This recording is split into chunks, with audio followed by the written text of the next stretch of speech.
Assalamualaikum warahmatullahi wabarakatuh. Yang saya hormati dosen pengampu mata kuliah Rekayasa Perangkat Lunak, Ibu Putri Lestari Loka Pitasari, Beluano Eskom MT. Di sini kami akan mempresentasikan hasil kerja kelompok kami. Pertama-tama, perkenalkan, nama saya Rina Stiani. Saya sebagai moderator dan Tendrisakna sebagai pemateri pertama, Yuliana pemateri kedua, dan Faradilla pemateri ketiga. Baiklah, untuk mempersingkat waktu, dipersilakan kepada Tenri untuk membaca materi sekarang. Waktu dan tempat dipersilahkan.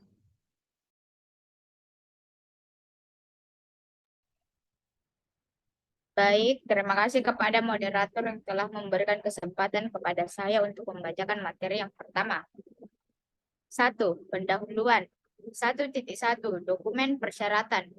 Aplikasi Sistem Informasi Akademik merupakan sebuah aplikasi yang dirancang untuk membantu pengelolaan data akademik di sebuah institusi pendidikan. Tujuan dari aplikasi ini adalah untuk mempermudah pengelolaan data akademik seperti data mahasiswa, dosen, jadwal kuliah, nilai, dan sebagainya. Dokumen ini menjelaskan spesifikasi kebutuhan untuk pengembangan aplikasi sistem informasi akademik. 1.2 Cakupan produk. Aplikasi sistem informasi akademik yang akan dikembangkan meliputi fitur-fitur sebagai berikut.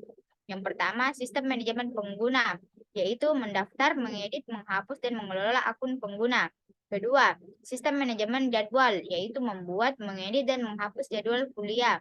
Ketiga, sistem manajemen kelas, yaitu membuat, mengedit, dan menghapus kelas kuliah. Keempat, sistem manajemen tugas, yaitu membuat, mengedit, dan menghapus tugas kuliah. Kelima, sistem manajemen nilai, yaitu mengelola nilai akhir mahasiswa dan membuat laporan akademik. 1.3 Definisi, akronim, dan singkatan. Beberapa akronim dan singkatan yang umum terkait dengan aplikasi sistem informasi akademik SIA antara lain. Yang pertama, SIA atau Sistem Informasi Akademik. Ini adalah singkatan dari nama lengkap aplikasi.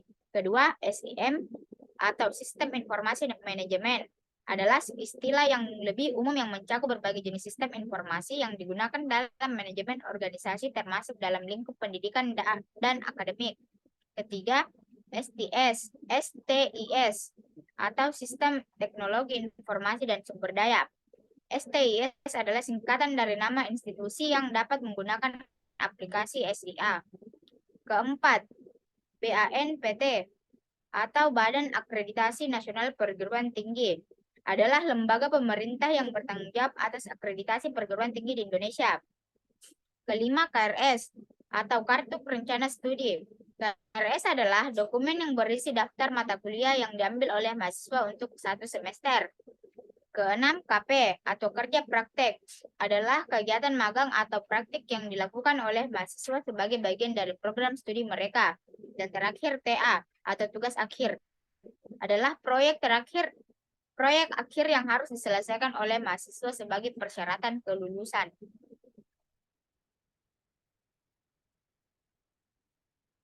Satu titik empat referensi. Yang pertama, dokumen 1 menjelaskan tentang apa itu aplikasi sistem informasi akademik. Kedua, dokumen 2 menjelaskan cakupan apa saja yang dicapai oleh aplikasi sistem informasi akademik. Ketiga, dokumen 3 memaparkan tentang spesifikasi kebutuhan untuk hardware. Terima kasih, saya kembalikan kepada moderator. Terima kasih kepada Tendrisakna telah membacakan materi sebelumnya.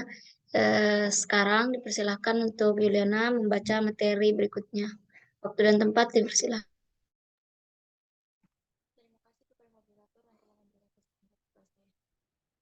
2. Deskripsi umum. 2.1 Deskripsi produk. Sistem informasi akademik adalah solusi modern dan efisien untuk mengelola semua aspek kegiatan akademik yang di sebuah lembaga pendidikan. Dengan menggunakan aplikasi ini, lembaga pendidikan dapat meningkatkan efisiensi dan akurasi dalam mengelola data, serta memberikan akses informasi yang cepat dan mudah kepada stakeholder terkait. 2.2 Fungsi produk. Fungsi tampilan antarmuka dari perangkat lunak ini antara lain 2.2.1 login, 2.2.2 pengelolaan data mahasiswa, 2.2.3 pembayaran biaya kuliah, 2.2.4 pengelolaan jadwal akademik. 2.3 karakteristik user. Dalam aplikasi sistem informasi akademik digunakan oleh berbagai pengguna dalam konteks akademik. Berikut ini adalah berbagai karakteristik dalam aplikasi. 1. Mahasiswa. Mahasiswa adalah pengguna utama aplikasi SIA. Mereka menggunakan aplikasi SIA untuk mengakses informasi tentang jadwal kuliah, hasil ujian, transkrip, nilai, dan lain-lain. 2. Dosen. Dosen adalah pengguna lain dari aplikasi SIA. Mereka menggunakan aplikasi SIA untuk mengakses informasi tentang jadwal kuliah, daftar hadir mahasiswa, hasil ujian, dan transkrip nilai mahasiswa. 3. Staf administrasi. Staf administrasi adalah pengguna yang bertanggung jawab untuk mengelola informasi akademik dan administrasi di institut pendidikan. Mereka mengelola informasi akademik dan administrasi di institut pendidikan. Mereka mengelola informasi akademik. Saya ulangi. Mereka menggunakan aplikasi SIA untuk mengelola informasi mahasiswa seperti data pribadi, informasi akademik, dan riwayat kuliah. Yang keempat, orang tua atau wali. Orang tua atau wali mahasiswa juga dapat menjadi pengguna aplikasi SIA untuk mengakses informasi akademik anak mereka, seperti jadwal kuliah, hasil ujian, dan transkrip nilai.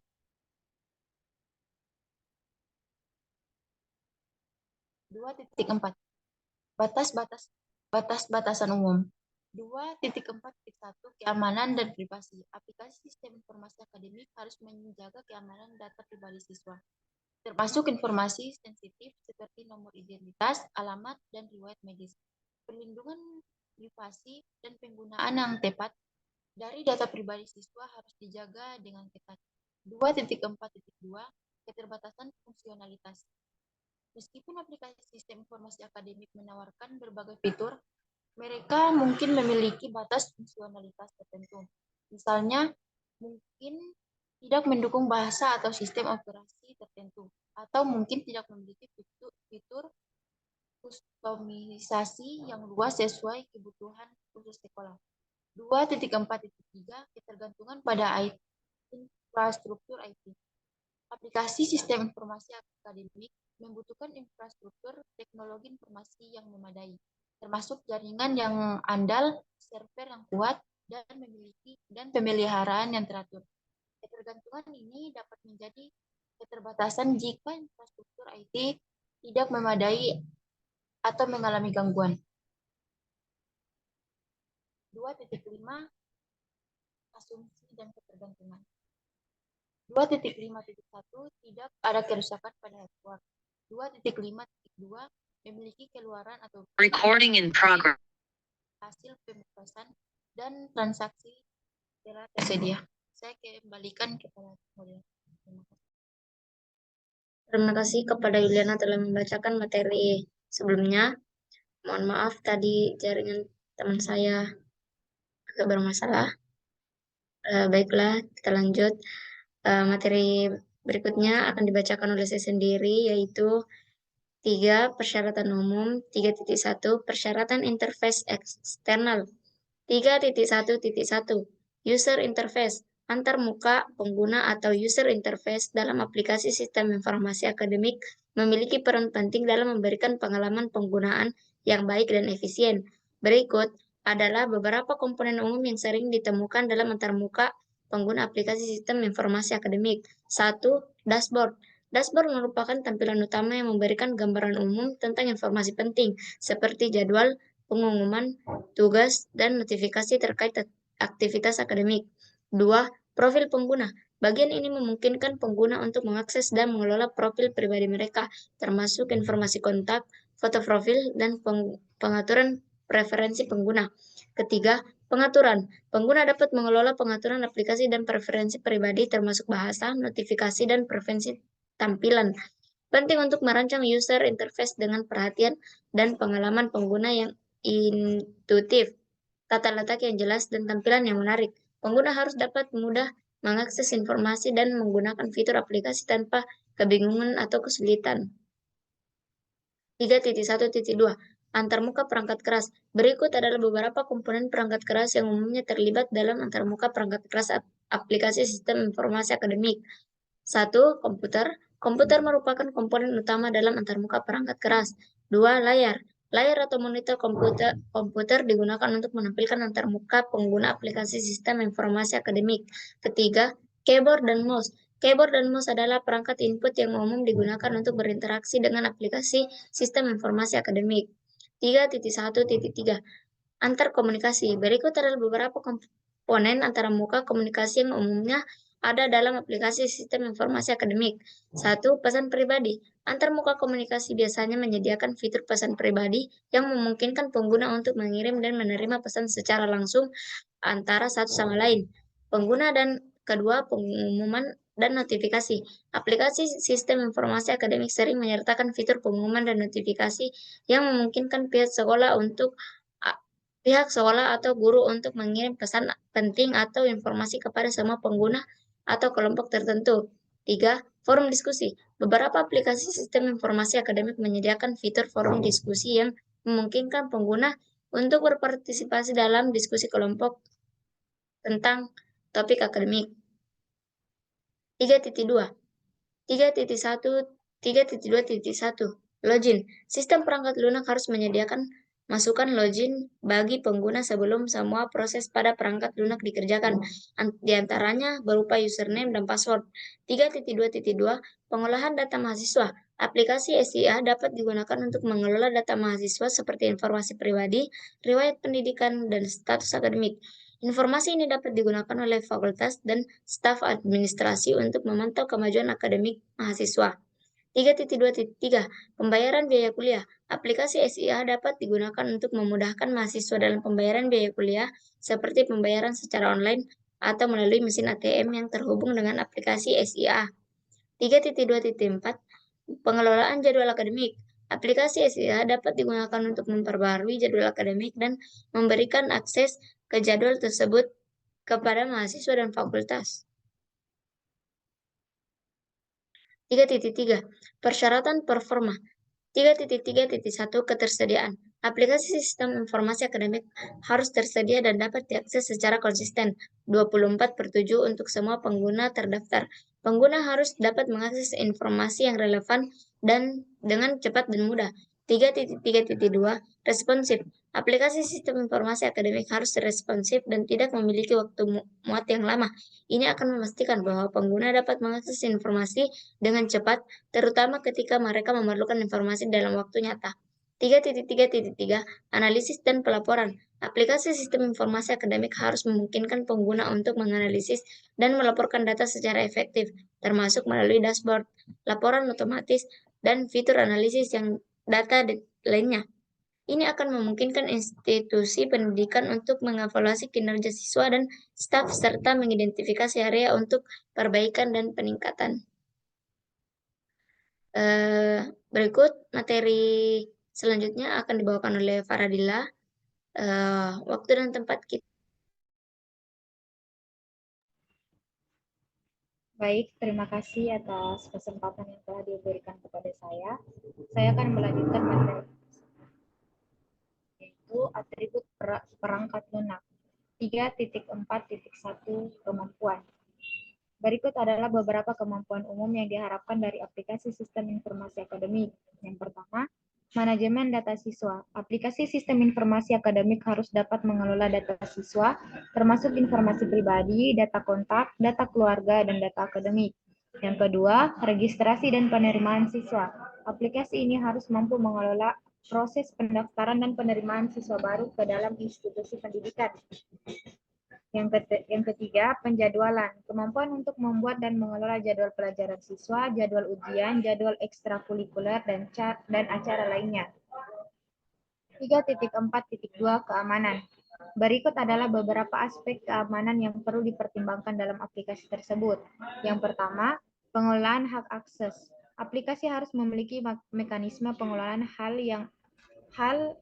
pengelolaan hak akses yang memungkinkan administrator untuk mengontrol siapa yang memiliki akses ke data dan fitur tertentu dalam aplikasi. Yang kedua, pembaruan keamanan. Aplikasi harus tetap diperbarui dengan versi perangkat lunak terbaru dan patch keamanan. Dan yang terakhir, kebijakan privasi dan kebijakan keamanan.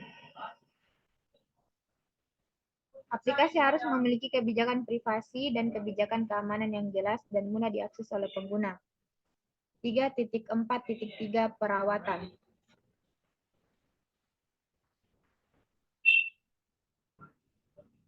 Berikut adalah beberapa hal yang perlu dipertimbangkan dalam perawatan aplikasi tersebut. Yang pertama, pembaruan perangkat lunak. Pastikan aplikasi selalu diperbarui dengan versi perangkat lunak terbaru dan patch keamanan. Kedua, pemantauan dan pemeliharaan rutin. Lakukan pemantauan secara rutin untuk memeriksa kinerja dan ketersediaan aplikasi. Dan yang terakhir, cadangan data. Melakukan pencadangan data secara teratur adalah langkah penting dalam perawatan aplikasi.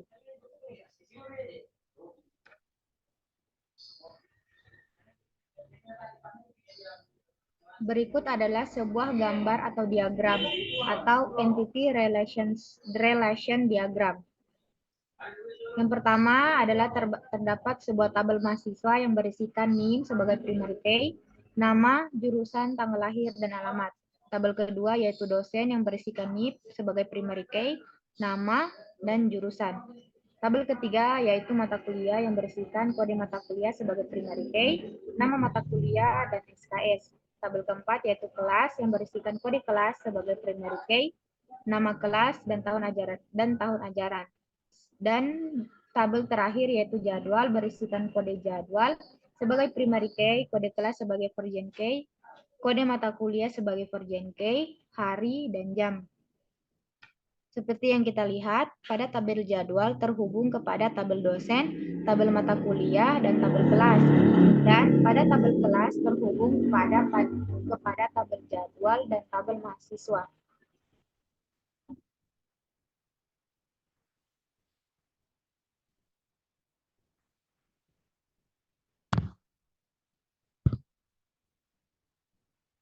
Yang selanjutnya adalah sebuah gambar data flow diagram level 1.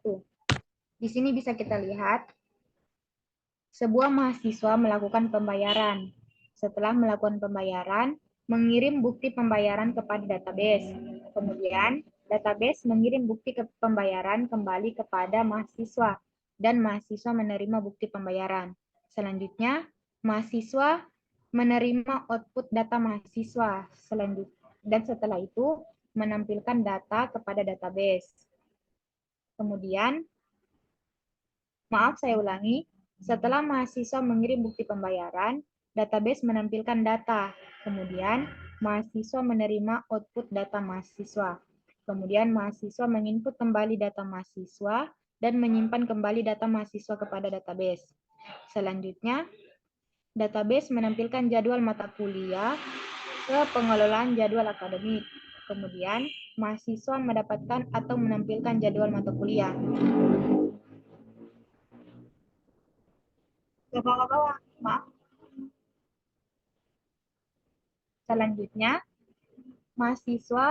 setelah mahasiswa menerima atau menampilkan jadwal mata kuliah, mahasiswa melihat mata kuliah yang telah ia dapatkan dari database. Setelah itu, dia mengirim kembali dan menyimpan data mata kuliah kepada database. Selanjutnya, database menampilkan kembali jadwal mata kuliah kepada dosen. Setelah itu, dosen mengatur jadwal mata kuliah dan mengirim kepada pengelola jadwal akademik. Setelah itu, pengelola jadwal akademik mengirim kembali kepada dosen untuk menampilkan jadwal mata kuliah. Gambar terakhir yaitu state transition diagram. Bisa dilihat dari gambar tersebut, jika kita memulainya, kita langsung login. Jika kita login kepada mahasiswa dan berhasil, akan muncul pada model dashboard atau mahasiswa. Kemudian, mengelola data diri. Setelah mengolah data diri, dikirim kembali kepada mahasiswa dan menerima hasil data diri tersebut. Setelah itu, meminta jadwal kepada pengelolaan jadwal akademik. Setelah itu, jika selesai, mahasiswa telah menerima jadwal tersebut, selesai. Dan jika memilih sebagai dosen, masuk kepada tampilan dashboard dosen, di mana dashboard dosen mengirim jadwal kepada pengelola jadwal akademik, kemudian mengirim kepada mahasiswa, dan yang terakhir mahasiswa mendapatkan jadwal mata kuliah dari dosen, dan selesai. Itulah penjelasan dari saya kembalikan kepada moderator. Baik, terima kasih kepada Faradila telah menjelaskan gambar-gambar diagram tersebut. Sekian dari presentasi kelompok kami. Saya ucapkan mohon maaf bila ada salah. Saya ucapkan Assalamualaikum warahmatullahi wabarakatuh.